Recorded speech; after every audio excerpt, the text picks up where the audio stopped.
Bismillahirrahmanirrahim. Assalamualaikum warahmatullahi wabarakatuh. Alhamdulillahillazi arsala rasulahu bil huda wa dinil haq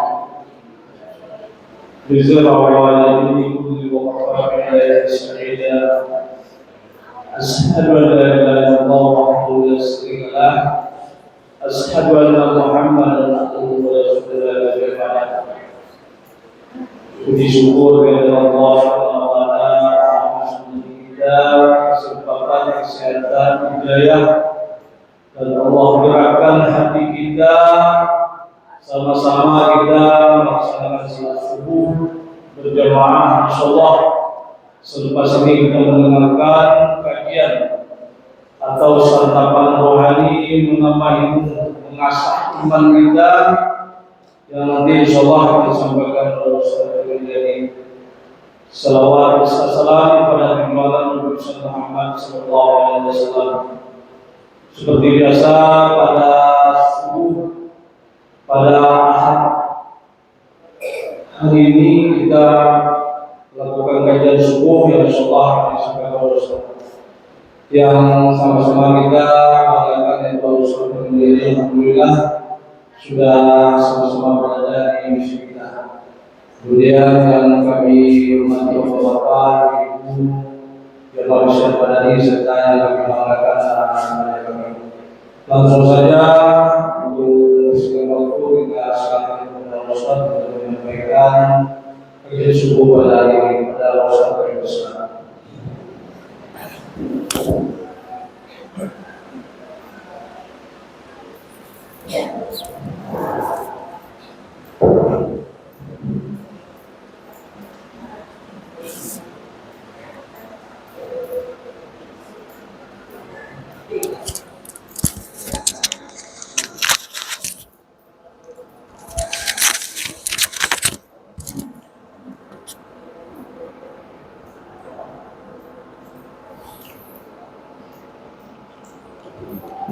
Bismillah. Assalamualaikum warahmatullahi wabarakatuh. Innal hamdalillah nahmaduhu wa nasta'inuhu wa nastaghfiruh wa na'udzu billahi min shururi anfusina wa min sayyiati a'malina. May yahdihillahu fala mudilla lahu wa may yudlilhu fala hadiya lahu. Asyhadu an la ilaha illallah wahdahu la syarika lah wa asyhadu anna Muhammadan abduhu wa rasuluh. Allahumma salli wa sallim ala Muhammadin wa ala alihi wa ashabihi ajma'in. Amma ba'd. Qala Allah ta'ala fil Qur'anil 'azim. A'udzu billahi minasy syaithanir rajim. Bismillahirrahmanirrahim. Wal 'asr. Innal insana lafi khusr illa alladhina amanu wa 'amilus solihati wa tawassaw bil haqq wa tawassaw bis sabr. Thumma qala wa ma atakumur rasulu fakhudhuhu wa ma nahakum anhu fantahu wattaqullaha innallaha syadidul iqab. Yang sama-sama kita muliakan segenap pengurus Masjid Al-Madani, jajaran kepengurusan, semoga Allah Subhanahu wa taala melimpahkan keberkahan, kebaikan buat para pengurus kita dan semangat yang luar biasa untuk mengembangkan dakwah di lingkungan kita. Yang kami muliakan, semoga kita muliakan para asatiz, para ustadz, para ustadzah, tuan guru, ketua masyarakat, ketua RT, ketua RW, orang tua kami. Semoga Allah Subhanahu wa taala diberikan oleh Allah Subhanahu wa taala kebaikan, kelapangan hati dalam mengurus umat insyaallah, dan semoga Allah ganti kebaikan yang selama diberikan dengan ganti yang luar biasa. Kemudian seluruh Bapak Ibu hadirin wal hadirah, saudari kami jamaah kajian majelis ilmu Masjid Al-Madani rahimakumullah. Semoga keberkahan senantiasa dilimpahkan Allah kepada kita insyaallah. Ibu dan Bapak rahimakumullah, tidak ada kalimat yang lebih baik dan lebih indah kita sampaikan pada pagi ini kecuali kalimat puji syukur kepada Allah. Alhamdulillah. Kalau tadi kita bangun dari tidur, kalimat yang terbaik adalah alhamdulillahilladzi ahyana ba'dama amatana wa ilaihil nusyur. Tak terasa begitu cepat perjalanan waktu. Rasanya kemarin baru 1 Ramadan, alhamdulillah pagi ini kalau tidak salah kita sudah masuk Ramadan yang ke-14. Jadi sudah 2 pekan nih Ramadan bersama dengan kita. Kalau kita rujuk ke depan, insyaallah Ramadan tahun ini 29 hari, berarti sudah separuh Ramadan kita jalani. Dan separuh itu tak bisa kembali lagi. Apa yang tercatat sebagai amal di separuh kemarin, itulah yang akan kita terima. Lalu bagaimana separuh yang ke depan yang bisa kita lakukan kalau nanti insya Allah panjangkan usia kita? Maka mari kita manfaatkan waktu ini sebaik-baiknya untuk Allah. Ya, sebagaimana janji kita, inna salati wa nusuki wa mahyaya wa mamati lillahi rabbil alamin. Sesungguhnya salatku, hidupku, ibadahku, matiku hanya untuk Allah Tuhan semesta alam. Sallallahu alaihi Rasulullah sallallahu alaihi wasallam Muhammad wa ala alihi wa ashabihi ajma'in. Assalamualaikum ya Rasulullah. Semoga kita bisa bertemu dengan Rasulullah sallallahu alaihi wasallam, mendapatkan syafaat nanti di yaumul qiyamah, di mana tidak ada yang bisa memberikan syafaat kecuali Allah Subhanahu wa taala dan syafaat Rasulullah sallallahu alaihi wasallam. Bapak Ibu rahimakumullah, mukaddimah kita cukupkan sekian.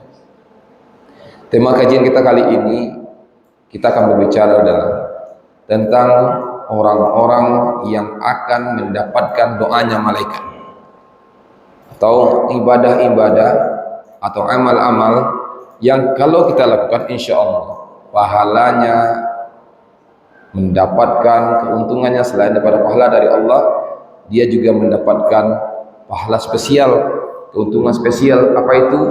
Didoakan oleh malaikat Allah Subhanahu wa taala setiap hari dalam hidupnya. Tapi sebelum ke sana, kita akan lanjut dulu kembali sedikit, kita tinggalkan pada kajian pekan lalu. Temanya, untuk mengingatkan kembali, temanya kecil tapi besar. Amalan pahala yang sederhana menurut kita, tapi pahala sangat besar. Semoga yang beberapa hal yang sudah kita sebutkan pada pekan lalu itu sudah bisa kita lakukan. Misalnya Rasulullah SAW katakan kepada kita, siapa saja yang salat isya berjamaah dan subuh berjamaah, dia akan mendapatkan pahala salat malam semalam penuh. Ini kita bicara kecil atau besar, pahalanya seperti salat malam. Hari ini kita bicara pahalanya mendapatkan, untungannya mendapatkan doa dari malaikat. Kita review dulu yang kemarin. Siapa saja yang merutinkan 100 ayat setiap malam, maka dia mendapatkan pahala salat semalam penuh. Rasulullah SAW mengatakan juga, siapa saja yang membiasakan 4 rakaat sebelum zuhur, dia mendapatkan pahala salat malam semalam penuh. Siapa saja yang membiasakan merutinkan 2 terakhir surah Al-Baqarah dibacanya setiap malam, dia juga mendapatkan pahala yang sama seperti yang disebutkan. Nah, insya Allah pada pagi hari ini kita akan melanjutkan nih, siapa saja yang akan mendapatkan pahala seperti salat malam. Baik, kita lanjut. Bapak Ibu rahmatullah, orang yang akan mendapatkan keuntungan yang besar, pahala yang besar, dan pahalanya seperti kita melaksanakan salat malam adalah orang-orang yang mampu melaksanakan adab-adab Jumat. Adab-adab Jumat. Ini penekannya terutama bagi kita kaum laki-laki atau kaum muslimin yang akan berangkat untuk Jumat. Rasulullah SAW menjadikan Jumat itu hari rayanya pekanan untuk kita. Jadi ada hari raya pekanan, itu Jumat. Ada hari raya yang namanya hari raya tahunan, itu 2 kali, Idul Fitri dan Idul Adha. Nah, di hari raya pekanan ini ternyata kita harus membedakan Jumat dengan hari lain. Kenapa? Karena Jumat itu namanya Sayyidul Ayyam, penghulunya hari, ketuanya hari itu ada di Jumat. Bayangin saja, semua nama-nama hari yang lain disebut dengan namanya. Contoh, hari Ahad, ini Isnin, kita Senin, Selasa, Rabu, Al-Khamis, 5. Hari ke-6 apa? Harusnya apa? As-Sadis. Hari ke-6, tapi Allah ganti dengan Jumat. 7 baru hari Sabtu. Kemudian kembali lagi ke Ahad. Ini spesial nih hari Jumat ini. Nah, bagi kita yang laki-laki ada adab yang diajarkan Rasulullah SAW. Apa adabnya? Man ghassala yaumul jumu'ah, siapa saja yang sudah mandi, siapa saja yang mandi, waqtasala thumma baqara wabtakar, kemudian dia berpagi-pagi, lebih awal nih dia mandi dari rumahnya, kemudian lebih awal dia datang, wa masya wa lam yarka, untuk datang ke rumah Allah melaksanakan ibadah salat Jumat. Dia sudah mandi di rumahnya, berpakaian yang menutup aurat untuk salat, kemudian dia datang lebih awal, kemudian ya wadana minal imam, dia ambil posisi yang lebih dekat dengan imam, maksudnya dia arah ke depan. Kalau mampu kita di arah saf yang awal, ini saf awal.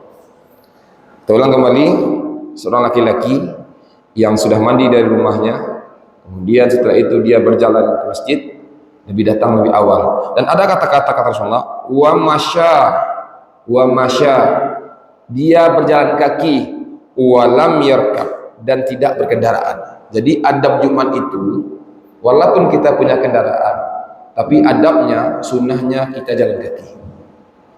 Kecuali rumah kita memang sangat jauh, itu silahkan. Tapi kalau rumah kita misalnya bisa, tetapi sebelumnya ini jelas Bapak Ibu mic-nya. Ya. Tapi misalnya rumah kita di sekitar sini misalnya, ya kan? Oh lebih ini. Baik.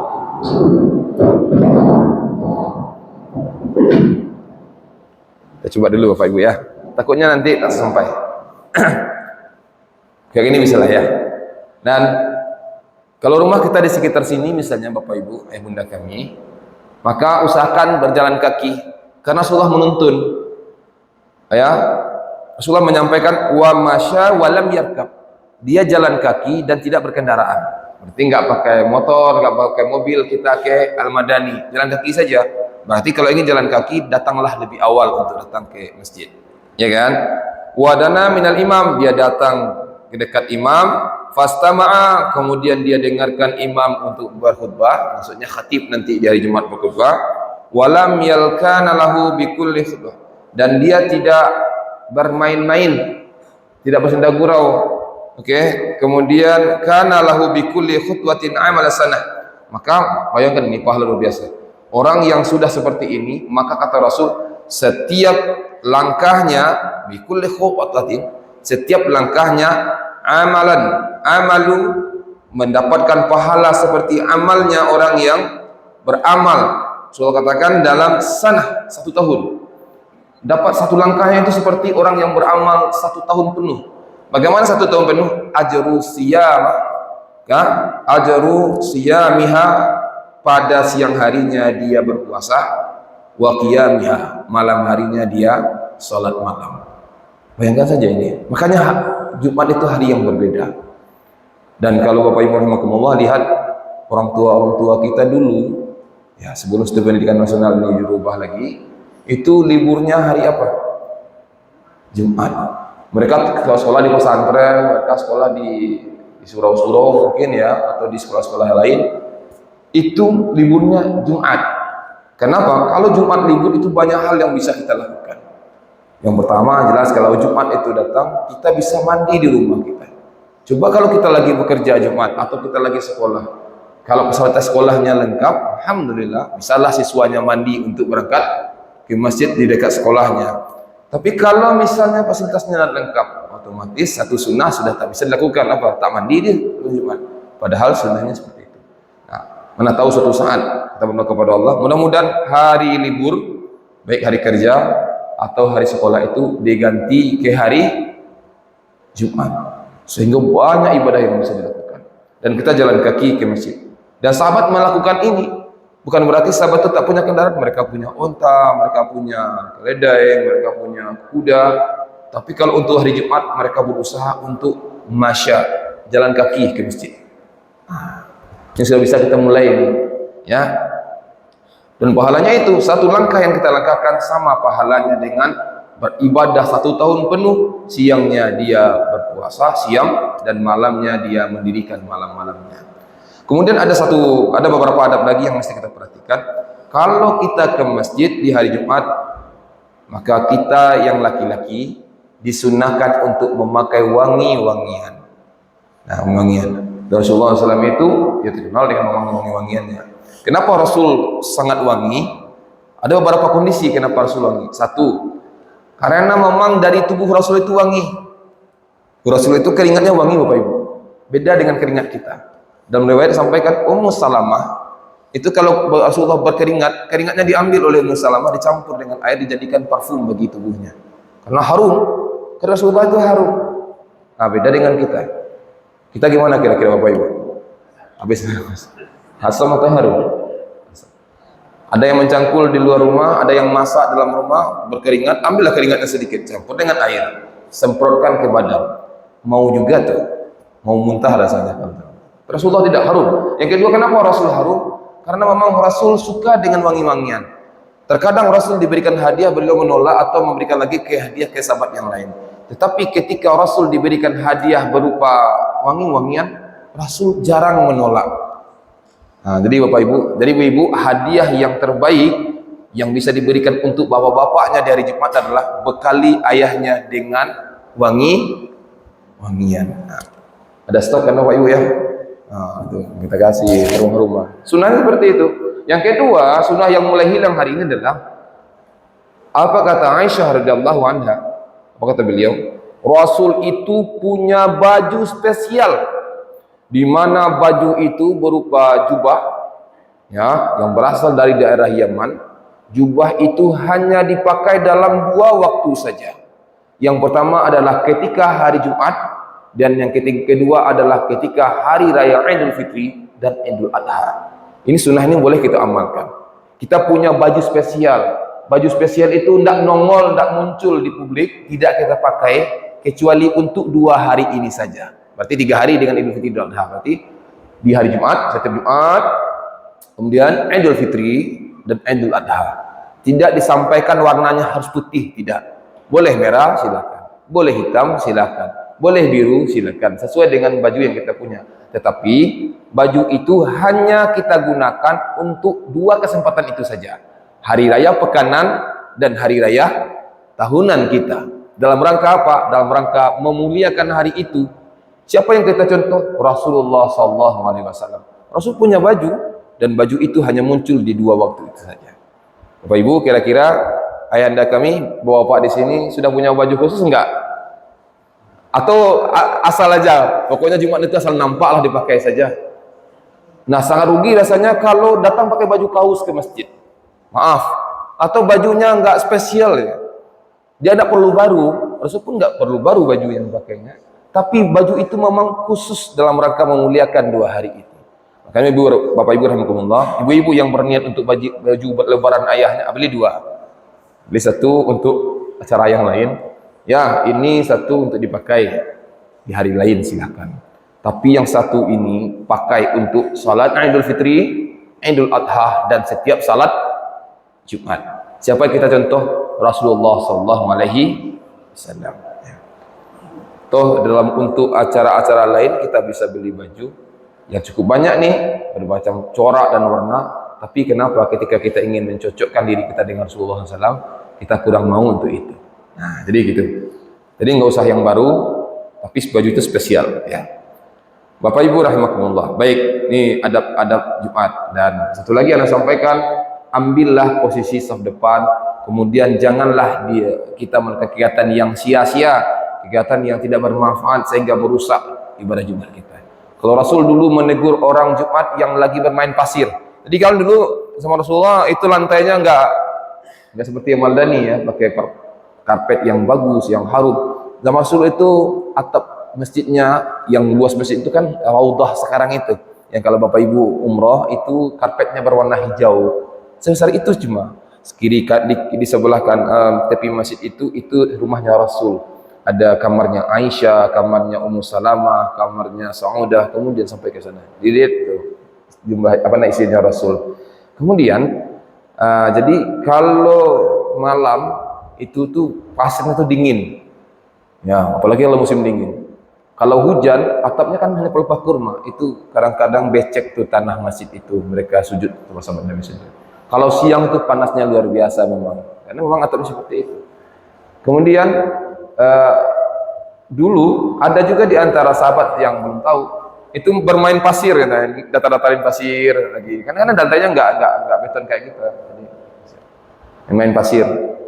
Hari ini nggak ada orang Jumat main pasir. Itu betul Bapak. Hari ini pasirnya ganti ke sini nih. Ganti ke sini pasirnya. Ada yang sibuk dengan marketplace-nya. Wah, datanglah barangnya, dibalasnya. Ada yang sibuk dengan, ini ada juga ini pasukan khusus anak-anak kita.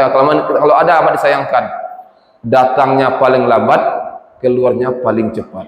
Di mana dia duduk di tangga masjid, kalau ada lantai 2 duduk di sepanjang jenjang atau tangga masuk ke atas itu. Ngapain? Game online. Ini perbuatan yang sia-sia. Nah, termasuk yang sia-sia adalah kalau masuk masjid hari Jumat itu untuk tidur saja. Kami pernah melakukan penelitian, Bapak, di SMA Islam Sofa, anak-anak yang meneliti seberapa tingkat tidurnya orang lagi salat Jumat. Berapa banyak? Ternyata ditemukan data lebih dari 80% jamaah Jumat itu tidur. Ada yang tidurnya separuh jalan. Khatib ditengok juga, matanya separuh. Ada yang tidurnya memang sudah agak lelap, tapi masih tetap di posisinya. Ada betul-betul yang tidurnya lama sekali, bahkan itu kawannya yang membangunkan. Jumat tuh, dah salat. Nah, bahkan ada juga yang dibiarkan oleh kawannya. Ini anak-anak ini, ya kan? Jumat, khatib naik ke atas mimbar, mulai khatib naik ke atas mimbar, 5 menit pertama aman. 5 menit kedua sudah hilang khatibnya. Lama kemudian tertidur. Yang pertama memang karena posisinya itu nyaman, kita berada di rumah Allah. Yang kedua memang tergantung juga khatibnya. Kalau khatibnya ceramahnya lihat buku saja, ya kan, tidak dilihatnya jamaah, dan lama pula itu ya. Ya, bahkan ada satu masjid waktu itu, maaf Bapak Ibu rahmatullah, ingin sampaikan ini kondisi kan khutbah yang baik itulah khutbah yang beda dengan kajian. Kalau kajian kan memang lama ya kan, silakan kebutuhan kita ada 1 jam, ada 1,5 jam, silakan saja. Tapi kalau khutbah yang baik itulah khutbah yang waktunya singkat, cepat, salatnya lama. Ada kita pernah ikuti khutbah, itu khutbahnya mulai waktu itu masuk waktu jam 12:10. Sudah jam 1:10, khatibnya belum turun juga. Sudah dua kali orang pergi ke WC untuk ngambil wudhu. Sampai akhirnya seorang jamaah di belakang bilang gini, "Ustaz." Gini kan, karena lama ya kan. Ya kalau kajian tidak masalah sih, memang kalau tertentukan waktu 1 jam, 5 menit. Tapi memang kalau khatib kan cepat saja, 15 menit itu cepat itu, sudah paling lama itu. Makanya kadang-kadang oleh pengurus dibuat di depan itu kan, khutbah maksimal 15 menit, ya kan? Untuk menghindari seperti ini. Ibu bapak rahimakumullah. Jadi mari kita gunakan adab Jumat sebaik-baiknya, insyaallah ya. Ya, kalau bisa memang kita manfaatkan waktu sebagus-bagusnya. Kemudian jangan lupa di Jumat itu ada waktu yang sangat istimewa, di mana doa tak pernah ditolak. Kata Rasul, carilah waktu itu sesudah salat asar sampai terbenamnya matahari. Jadi bagi kita yang berada di hari Jumat, setelah salat asar jangan langsung pulang ke rumah, jangan langsung menghentikan kegiatannya, kemudian sejenak dulu, ya zikir sore dulu. Kemudian setelah zikir sore, maka berdoalah kepada Allah dengan doa apa saja yang akan disampaikan, karena ada waktu di mana setelah salat asar Jumat itu sampai terbenamnya matahari, ada waktu di mana doa pasti dikabulkan. Tapi waktunya tidak tahu. Kalau asar itu misalnya jam 4 atau setengah 4, mungkin saja setengah 4 lewat 10 setelah asar, atau mungkin saja jam 4 lewat 15, atau mungkin saja jam 15 atau jam 19 atau jam 5, dan atau mungkin saja mendekati maghrib. Yang penting kata Rasul, sesudah asar sampai terbit terbenamnya matahari, ada waktu yang tak pernah ditolak kalau kita berdoa di hari Jumat. Kira-kira amal ini sudah dilakukan tidak untuk Jumat kemarin Bapak Ibu? Sudah ya? Sudah. Kalau sudah alhamdulillah. Kalau tidak, maka yang punya masalah, yang berat rasanya hidup, yang belum temukan jalan keluarnya, ambillah posisi ini. Mana tahu dengan kita berdoa di waktu yang mustajab seperti itu, Allah perkenankan doa kita. Allah perkenankan doa-doa kita. Baik Bapak Ibu rahimakumullah. Kita lanjut. Itu yang pahalanya seperti salat malam, mengikuti adab-adab untuk datang salat Jumat.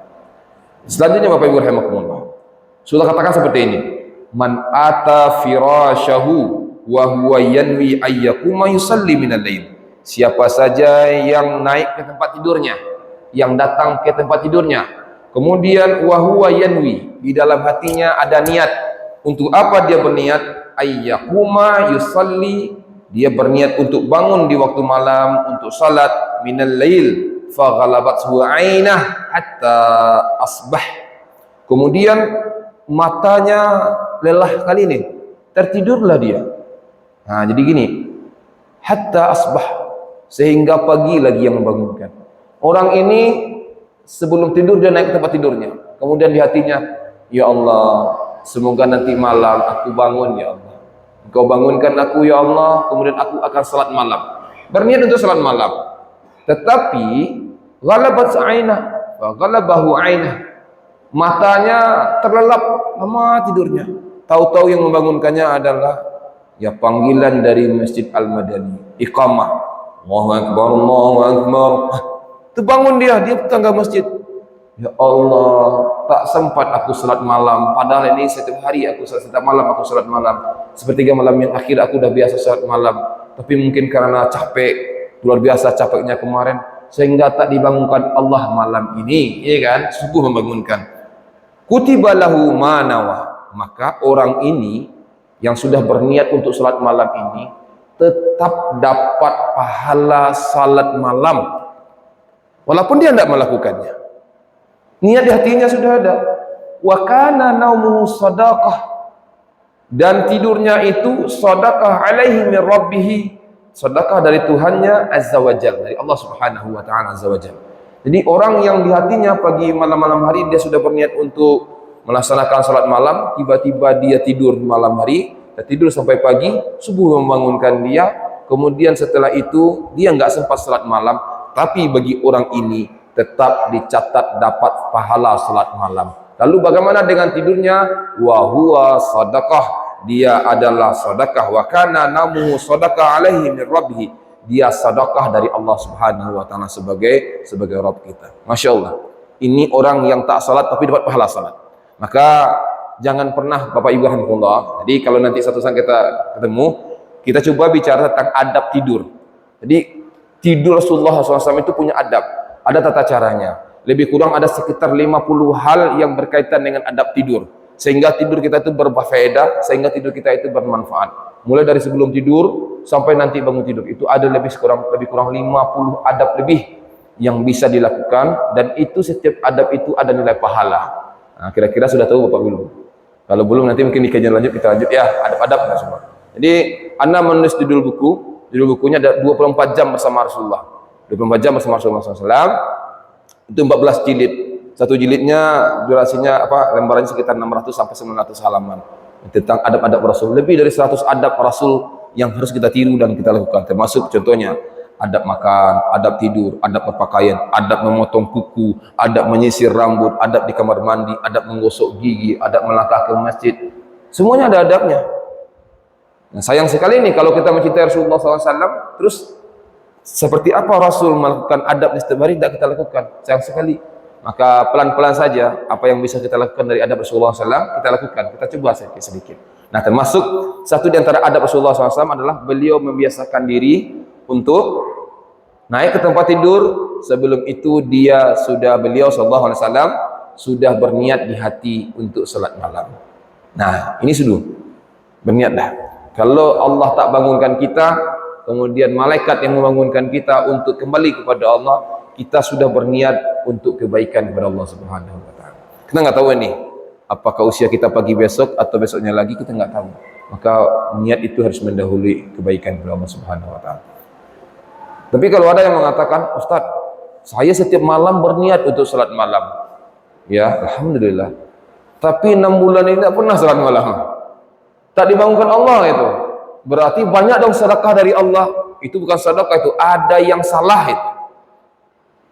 Yang bisa bangun sepertiga malam yang akhir, yakinlah Bapak Ibu rahimakumullah, yakinlah Yang akan dibangunkan Allah di sepertiga malam yang akhir adalah orang yang mencintai Allah dan dicintai oleh Allah. Karena Allah hanya ingin mendengarkan orang-orang yang di sepertiga malam yang akhirnya sudah ada di sajadahnya, sudah ada di tempat salatnya, kemudian orang ini mengeluh kepada Allah, orang ini meminta kepada Allah, orang ini mengiba kepada Allah, meminta ampun kepada Allah, dan Allah sangat sayang, Allah sangat rindu untuk mendengarkan suara-suaranya sepertiga malam yang akhir.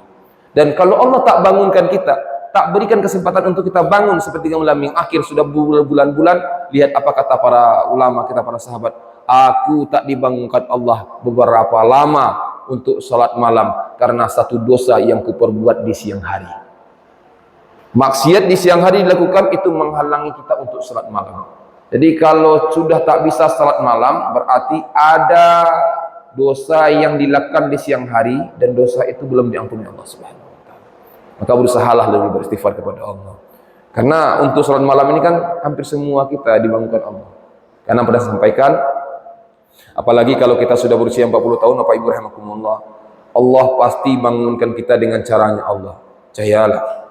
Ada yang dibangunkan dengan kakinya yang sakit, ada yang dibangunkan kepingin buang air kecil ke belakang, ada yang dibangunkan oleh Allah dingin karena udara angin yang masuk ke kamarnya, ada yang dibangunkan Allah dengan cara dibangunkan anaknya minta ditemani ke belakang, kemudian dia bangun. Ada yang bangun kemudian setelah itu dia melaksanakan salat 2 rakaat minimal, ada yang bangun kemudian dia bangun setelah itu aktivitasnya selesai kemudian dia tidur lagi. Ada pula yang bangun sepertiga malam yang akhir tapi maaf hatinya tertutup untuk ibadah. Ada yang bangun jam 2 malam, jam 3 malam sudah sampai dia ke pasar akap sana itu. Ngapa? Ngambil barang sayur-sayuran. Tahajud tidak, salat subuh tidak, ada seperti itu. Dia bangun sepertiga malam yang akhir. Tapi sayang apa? Kegiatannya hanya untuk dunia saja. Kalau orang seperti ini, upaya warahmatullah. Kalau orang seperti ini, Masya Allah ya, itu yang kata orang, siang jadi keledai, malam jadi bangkai. Siangnya sibuk dengan budak dunia, malamnya pun jadi bangkai dunia. Jadi ngeri sekali ini bahasanya malam kita. Bapak Ibu rahmatullah, baik kita lanjut. Itu yang kedua ya.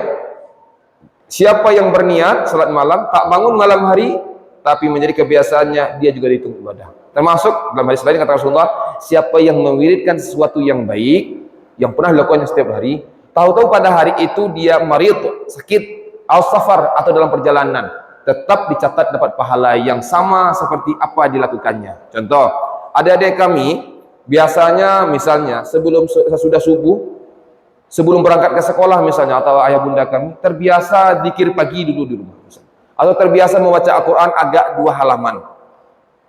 Tahu-tahu hari itu sakit, atau yang terbiasa duha, tahu-tahu waktu itu sedang di perjalanan, atau mungkin tidak dalam perjalanan tapi masih di Pekanbaru atau di tempatnya, tahu-tahu ada keluarga yang datang dari luar kota, melayani tamu kan hukumnya wajib, sibuk dengan tamu ya kan, sehingga jam 12 sudah masuk zuhur, Allahu Akbar, Allahu Akbar, saya belum salat duha nih.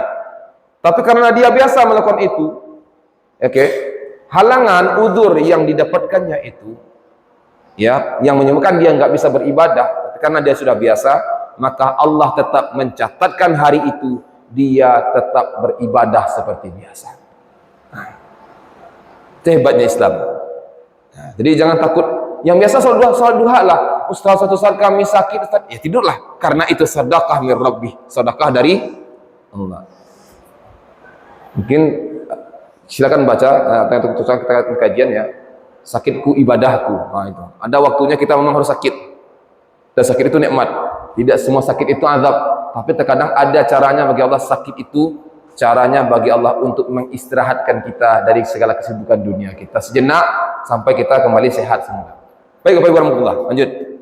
Yang ketiga untuk pagi ini, apa amal ibadah yang pahalanya seperti salat malam? Atau Rasul, innar rajula idza shalla ma'al imam. Siapa saja yang salat berjamaah bersama imam. Ini konteks hadisnya ketika bicara tentang salat tarawih, qiyamul lail di waktu Ramadan. Siapa saja yang datang ke rumah Allah di bulan Ramadan untuk salat tarawih berjamaah dan dia shalla ma'al imam, dia salat bersama dengan imam, ya kan? Sampai kapan? Sampai terakhir imam itu dia ikuti. Hatta yang sarif, sampai selesai imam.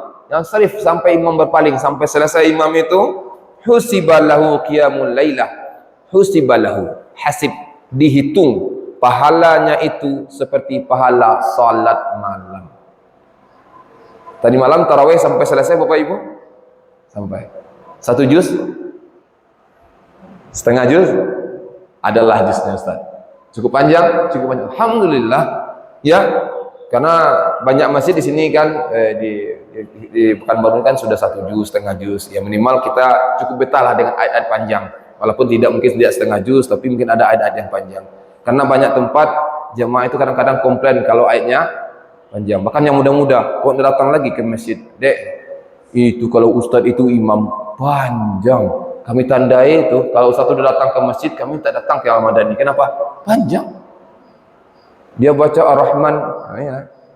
Ar-Rahman. Ada batuk tu jemaah. Kenapa? 30 ayat. Ini ngeri nih. Dan kalau ayatnya pendek-pendek itu imam yang disukai misalnya. Assalamualaikum Ustaz, di mana tinggal? Oh situ. Favorit.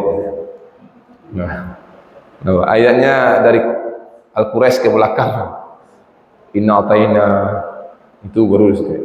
Bahkan anak nggak tahu nih seperti apa salatnya. Yang 20 rakaat, 23 rakaat itu 10 menit. Nah, itu viral juga ya kan? Bukan seperti itu. Soalnya dimaksud adalah salat bersama imam sampai terakhir, betul-betul dinikmatinya salat panjangnya itu, terasa panjang salat malamnya itu. Ya, sampai terasa lah kita. Masya Allah, nikmat sekali. Maka kalau ikuti itu sampai berakhirnya imam, maka orang ini dalam Ramadan, khususnya di Ramadan, maka dia mendapatkan pahala salat semalam penuh. Cuma catatannya, kalau sudah witir di waktu malam bersama imam di masjid, maka la witrani filail, tidak ada lagi 2 salat witir dalam satu malam. Nanti kalau bangun tahajud setelah sahur, sebelum sahur atau setelah sahur mau salat tahajud, silahkan tahajud saja, tapi setelah itu tak ada lagi salat witirnya. Tinggal menunggu subuh, baca Quran, ya kan, berzikir, kemudian tunggu subuh. Bapak Ibu alhamdulillah, kita cukupkan itu dulu.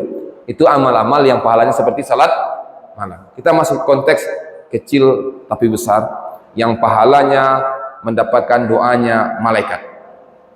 Kita lanjut Bapak Ibu, masih bisa ya? Masih cukup waktu ini kita. Sampai jam berapa Bang kita? Pokoknya kalau udah bunyi bel di sana ya, atau kalau bunyi tanda di sana suruh kita istirahat. Kita lanjutkan pekan depan. Atau sudah ada sinyal sebelah kiri dan kanan. Lampu sen udah mulai di sini. Lampu sen udah mulai di sana. Berarti 2 lampu sennya nyala, itu harus berhenti Ustaz. Nah, kita lanjut dulu. Baik. Kita akan bicara siapa orang-orang yang mendapatkan doanya malaikat. Adakah kita ingin menjadi orang yang didoakan malaikat? Ada. Karena ada malaikat yang diciptakan Allah, tugasnya adalah mendoakan orang yang ada di bumi. Dia ada penduduk langit yang mendoakan orang di bumi. Doanya macam-macam. Minimal doanya untuk orang ini adalah Allahumma ghfir lahu, Allahumma arhamhu. Ya Allah, ampuni dia, sayangi dia. Siapa orang yang melakukan amal ini? Kita lanjut coba dulu. Kita bicara tentang keistimewaan malaikat. Di antaranya contoh seperti semoga surga. Walahu sittun mi'ata janahan kulla janahin minha qad sadar. Jibril alaihissalam, Jibril ini malaikat itu adalah makhluk Allah yang diciptakan dari cahaya. Kemudian setelah itu setiap diciptakan oleh Allah, dia semenjak itu tugasnya apa dan tidak pernah membangkang sekalipun kepada Allah. Malaikat adalah makhluk yang paling taat. Kalau dia berdoa, doanya akan dikabulkan oleh Allah Subhanahu wa taala. Kalau malaikat berdoa, Allah maghfir lahu, ya Allah ampuni dia. Insyaallah orang yang didoakan malaikat ini Allah ampuni. Warhamhu, sayangi dia. Insyaallah disayangi Allah Subhanahu wa taala. Dan keistimewaan malaikat, mereka punya sayap. Kalau Jibril alaihissalam, walahu sittumi'ah. Jibril itu mempunyai 600 sayap. Berapa sayap malaikat Jibril Bapak Ibu? 600 sayap. Kulla janahin minha, satu sayapnya itu qad sadda. Kalau seandainya lepas dari badannya, anggaplah kalau lepas, itu cukuplah menutupi bumi dan langit. Besarnya sayapnya itu lepas satu malaikat sayapnya malaikat Jibril itu cukuplah untuk menutupi seluruh permukaan bumi ini. Untuk sayapnya malaikat Jibril. Bayangin tuh betapa agungnya penciptaan malaikat Jibril alaihissalam. Ya. Bapak Ibu rahimakumullah. Banyak sekali nih kalau kita sampaikan hadis Rasulullah SAW yang membicarakan tentang bagaimana besarnya malaikat, dan malaikat yang paling besar juga adalah malaikat penjaga arasy yang menjaga arasy-Nya Allah Subhanahu wa taala. Ya. Masya Allah ya. Apa kata Rasulullah? Udzina li an uhadditsa an malakin min malaikatillah. Aku diizinkan oleh Allah menceritakan kepadamu tentang malaikat-malaikat yang tugasnya min hal hammalatin arasy, yang tugasnya memikul arasy. Oh ya, ini yang perlu saya sampaikan. Bapak Ibu Rasulullah SAW menyampaikan, bumi yang kita huni ini, yang kita pakai ini, yang kita ada di sini, itu jika dikumpulkan, diambil, diletakkan di langit pertama, dimasukkan ke langit pertama, kata Rasul, maka taubahnya besarnya hanyalah seperti butiran cincin, satu cincin yang dilempar di padang pasir yang sangat luas. Bumi yang luas ini ditaruh di langit pertama hanyalah seperti butiran pasir atau cincin di tengah padang pasir yang luas. Langit pertama jika dimasukkan ke langit kedua, maka seperti butiran pasir di langit kedua.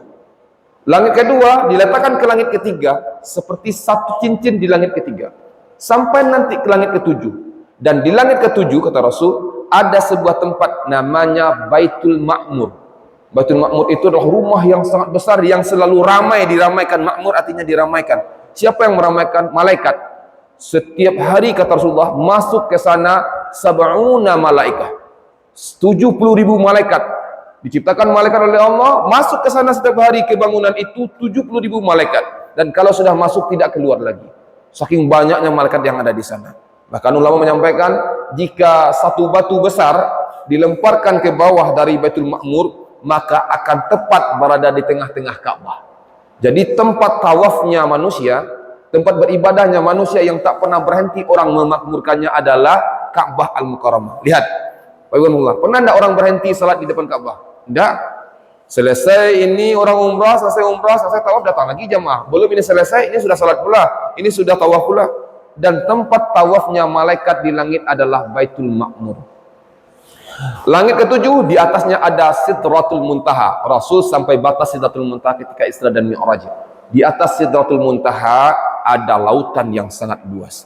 Al-Ma, air yang sangat luas. Luas sekali. Di atas air itulah arasy-Nya Allah. Dan di atas arasy itu, arasy Allah yang luas itu, hammalatil arasy, dipikul oleh malaikat penjaga arasy. Inna ma baina syahmati udhunih, jarak antara daun telinganya malaikat ini, kata Rasul, ila atiqih, sampai bahunya, kata Rasul, masiratu sab'ina mi'atan, sama dengan orang yang melakukan perjalanan 700 tahun lamanya jalan, itu baru sampai jaraknya itu antara telinganya malaikat penjaga arasy sampai bahunya malaikat penjaga arasy. Dan hari ini malaikat penjaga arasy itu jumlahnya 4. Dan ketika kiamat datang nanti, arasy Allah akan dipikul oleh 8 malaikat, ditambah dengan Jibril, Mikail, Israfil, dan Israfil. Besar sekali malaikat, iya. Dan malaikat penjaga arasy adalah satu di antara malaikat yang mendoakan orang yang ada di bumi. Allahumma firlahu warhamhu. Ya Allah, ampuni dia, sayangi dia. Baik Bapak Ibu rahimakumullah. Jadi beruntung ya orang yang dapat doa malaikat, beruntung. Apa amal yang bisa dilakukan agar kita didoakan malaikat? Nah, kita mulai. Sedikit saja lagi, kemudian kita istirahat nampaknya nih. Bapak Ibu rahimakumullah, kita coba melakukan ini ya. Yang pertama, amal yang harus kita lakukan biar kita mendapatkan doanya malaikat Allah Subhanahu wa taala, bagi kita hendaknya kita bersemangat nih ya, semangat. Apa itu? Rasulullah SAW menyampaikan, innallaha wa malaikatahu yusalluna ala sufufil awal. Allah Subhanahu wa taala ya, dan malaikatnya ya mendoakan, malaikat berselawat. Allah Subhanahu wa taala mengampuni, memberikan dengan rahmatnya. Selawat dalam Allah ini artinya memberikan ampunan, memberikan kasih sayang kepada siapa? Orang-orang yang berada di saf awal. Nih, Ada lebih kurang 10-an lebih orang yang dapat doa malaikat. Yang pertama yang dapat adalah orang yang salat berjamaah berada di saf awal. Malaikat mendoakan dia dengan dua doa. Allah maghfirlahu warhamhu. Ya Allah, sayangi dia, ampuni dia. Sayangi dia, ampuni dia. Ampuni dia, sayangi dia. Itu doa malaikat sampai dia berakhir salat berjamaahnya. Maka beruntunglah kita kalau kita salat berjamaah langsung ngejar saf depan. Dan rugilah kita kalau ngambil saf belakang. Carilah saf depan. Kalau perlu berebut kita. Nah, seandainya pahala besar ini dinampakkan oleh Allah berupa materi, ana yakini semua orang mau melakukan. Contoh, pengurus Al-Madani mengumumkan, misalnya, Assalamualaikum warahmatullahi wabarakatuh, habis tarawih, siapa saja kepada seluruh kaum muslimin wal muslimah, siapa saja yang bisa salat subuh berjamaah ke Al-Madani, yang mengisi saf pertama, bapak-bapaknya, yang mengisi saf pertama salat subuh besok, maka di bawah sajadahnya akan ditemukan uang 1 juta rupiah per orangnya. Ya, kita coba diumumkan besok. Nah, saf kedua 750.000, saf ketiga 500.000, saf terakhir 50.000. Yang tak datang ke Al-Madani denda 50.000 ke Pak RT. 3 kali tak datang keluar dari RT ini. Contoh seperti itu. Kira-kira jam berapa orang datang ke Al-Madani? Ya. Ana yakin habis Isya itu tak pulang orang. Tak pulang, Pak? Tidak. Kenapa? Rugi. Berebut orang itu. Pak, pegang lagi, Pak. Pak dah kemarin di depan. Saya lagi di depan, Pak. Bapak dah 2 juta. Sebelumnya Pak depan juga. Sekarang saya depan lagi. Pegang, Pak. Oh, saya lah, Pak belakang lagi. Karena ada untuk materi ini. Lalu kenapa orang tak mau seperti itu? Karena tidak membayangkan betapa besarnya itu. Minimal kan saf pertama itu luar biasa, banyak sekali manfaatnya, apalagi saf pertama subuh itu luar biasa. Karena mereka tak tahu tuh betapa nikmatnya dan besarnya pahala saf pertama, sehingga tidak berebut, sehingga ada yang mengatakan, Pak, Pak, bertolak-tolak ansur, Bapak aja lah ke depan, Bapak lah. Ini bukan persoalan saya nggak hafal Quran, enggak, carilah saf depan, ambillah saf depan. Ya kan, andai dibuat seperti itu, insya Allah berebut kita untuk datang. Cuma kan tak digambarkan dalam bentuk materi. Akhirnya ya kita antara percaya dan tidak. Memang kalau untuk akhirat, di dunia ini bicara akhirat, dunia nyata, akhirat hanya cerita. Percayalah itu. Nanti begini pahalanya Pak, nanti begini pahalanya Pak. Ah, cerita Ustaz, iya bang, cerita itu. Tapi di akhirat nanti, akhirat nyata, dunia tinggal cerita. Untung dulu ya kita sama-sama di Al-Madani saf pertama, sama kita reunian di surga. Nanti juga cerita tuh. Untung dulu kita dengar kajian ya. Untung dulu kita puasa sunnah bareng-bareng ya. Untung kita baca Quran dulu ya. Untung gitu. Karena nanti dunia hanya tinggal cerita. Maka rebutlah saf depan. Ustaz, kalau kami tak sempat saf depan karena mungkin tadi buang air besar lebih dahulu atau kami makan lebih dahulu. Tadi misalnya kita mau salat maghrib berjamaah, tiba-tiba kita harus buka puasa lama pula di rumah, kelewat, kita hanya bisa di saf 2. Maka saran Ustaz Ferry dan Rasulullah menyarankan juga seperti ini. Apa kata Rasulullah? Innallaha wa malaikatahu yusalluna. Allah dan malaikatnya berselawat. Malaikat mendoakan siapa? Orang yang berada di saf sebelah kanan. Kalau tak dapat depan, caranya adalah kan habis sepenuh depan ini, kemudian setelah itu disambung oleh satu jamaah di belakang, tapi tepat di tengah-tengah imam, tapi tidak di sana berarti tengah imam. Maka orang yang datang berikutnya jangan isi kiri, tapi isilah kanan. Orang yang mengisi saf kanan, apalagi luar biasa, dia saf depan, diambilnya pula saf kanan. Masya Allah, ini pahala yang luar biasa. Sudahlah saf depan dia dapat doa malaikat, ditambah pula dengan doa malaikat ketika dia berada di sebelah kanan. Tapi bukan berarti besok di Al-Madani besok kanan semua ya. Mana nih jamaahnya sekali? Kata imamnya, kata imam, ya, istaqimu tarilu tarasu, lurus dan dapat saf kanan. Ditengok kiri, mana gini? Kata Ustaz kan kanan semua, bukan itu berarti seperti itu. Itu alamiah saja. Insya Allah lakukan itu sebelah kanan dulu. Dan berusahalah kita untuk mendapatkan itu. Dan para sahabat tahu Bapak Ibu rahmatullah, saking inginnya mendapatkan cintanya Rasul, ingin dicintai Rasulullah SAW, mereka itu berebut sebelah kanan. Kenapa? Karena kata sahabat begini, Kalau Rasul akan salat, beliau pasti menoleh sebelah kanan lebih dahulu, kemudian menyampaikan, lurus dan rapatkan saf kalian semuanya. Dan saya senang kalau wajah Rasul melihat wajahku di saf kanan sebelah ini. Semangat Bapak dan Ibu, insya Allah. Semangat. Carilah saf depan. Itu saja dulu, sudah 6:30 ini. Kapan kita lanjutkan, Pak? Insya Allah pekan depan kita lanjut ya. Kita akan lanjut amal-amal yang mendatangkan doanya malaikat. Kemudian yang kedua, amal-amal yang mendatangkan pahalanya seperti membangun istana di surga. Allah bangunkan rumah untuk istana seperti istana di surga oleh Allah Subhanahu wa taala. Kita selesaikan kajian amal ini selama Ramadan. Mudah-mudahan tuntas. Karena kalau ada berapa kali pertemuan lagi? 2 ya. 2 kali lagi kalau setelah di Ramadan ini. Kalau ada nanti sebelum Ramadan, sebelum Idul Fitri atau Idul Fitri ini, sebelum hari raya, kita akan bicara adab hari raya. Apa yang harus dilakukan semenjak kita keluar tanggal 29 Ramadan sampai nanti selesai Idul Fitri. Itu ada sekitar 20-an lah adab-adab hari raya yang mungkin selama ini kita nggak kenal. Kita insya Allah di hari terakhir, kita di hari subuh terakhir di Ramadan kita akan bicarakan itu. Kalau bisa kita bicarakan juga dengan adab safar, adab dalam perjalanan bagi kita yang akan berangkat ke luar daerah, sehingga nanti komplit. Maka insya Allah untuk kajian besok kita akan bicara pada pekan depan menyambung ini amal-amal yang mendatangkan doanya malaikat dan amal-amal yang pahalanya dibangunkan istana oleh Allah di surga. Kemudian pada pekan berikutnya kita bicara tentang adab hari rayanya Rasulullah SAW dan adab bersafarnya Rasulullah sesuai dengan Al-Quran dan Sunnah. Insya Allah itu seperti itu. Mudah-mudahan Allah mudahkan untuk kita. Kelihatannya nggak ada tanya jawab ini. Ada tanya jawab, Ustaz? Ada yang mau tanya Bapak Ibu?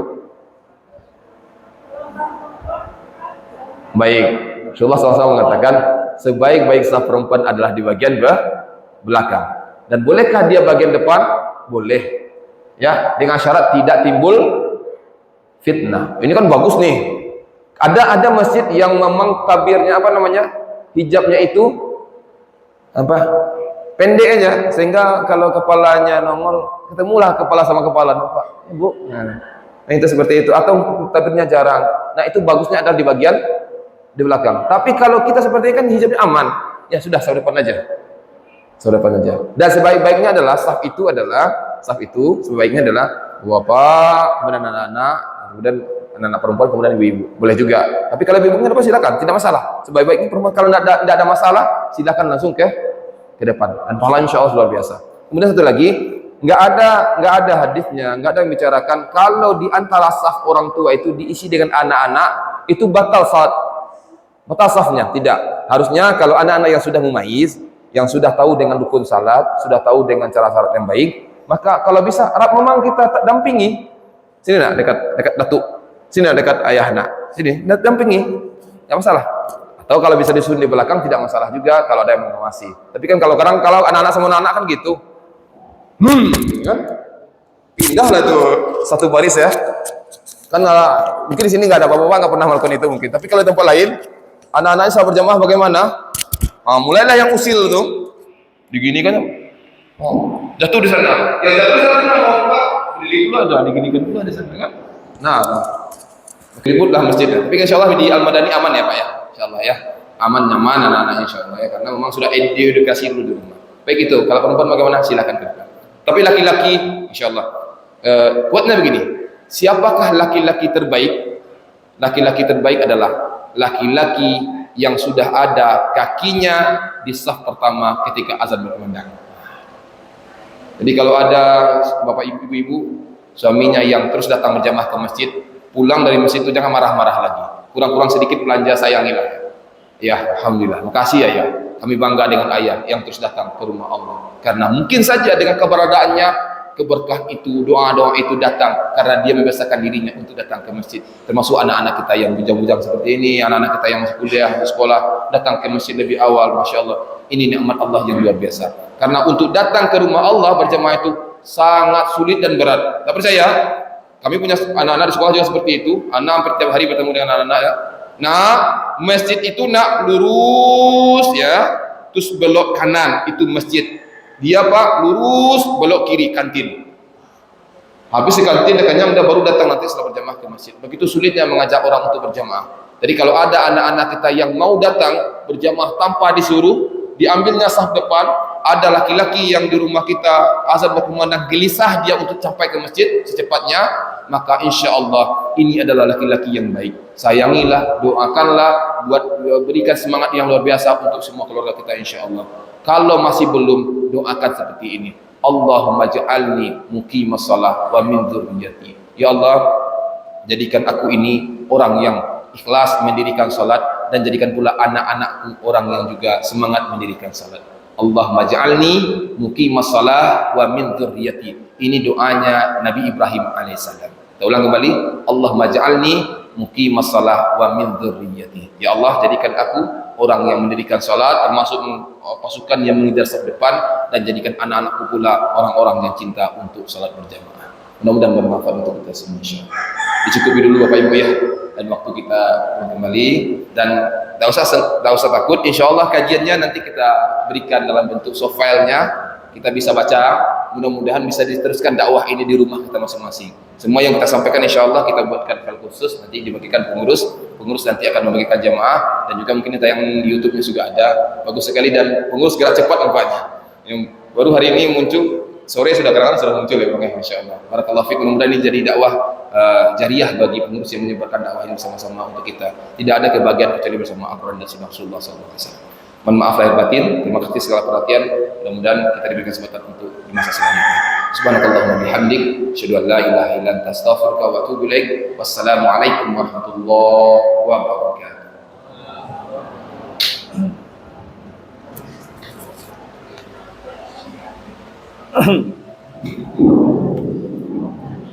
Alhamdulillah, terima kasih kepada Ustaz. Mudah-mudahan bermanfaat. Insyaallah menjelang Lebaran ada 2 kali pertemuan dari Ustaz. Insyaallah nanti ini luar biasa nih kajian Ustaz ini. Alhamdulillah. Ini kita ini orang pilihan. Saya lihat ada sekitar 4 saf tadi ya, yang sholat subuh yang bapak-bapak. Yang bertahan adalah sekitar 22 orang. Jadi tidak sampai 1 saf yang bertahan. Maka ini bermanfaat. Ibu-ibu saya lihat ada sekitar 2 atau 3 saf yang bertahan, dan sampai 20 orang. Ini luar biasa, ini orang pilihan yang Allah kerahkan hatinya untuk menerima kebenaran. Insyaallah Ahad depan kita sambung kajian kita, mudah-mudahan bermanfaat. Mohon maaf atas segala kekhilafan. Atas nama Ibu Sumedi kami mengucapkan terima kasih atas partisipasi Bapak-bapak. Wabillahi taufiq wal hidayah. Assalamualaikum warahmatullahi wabarakatuh.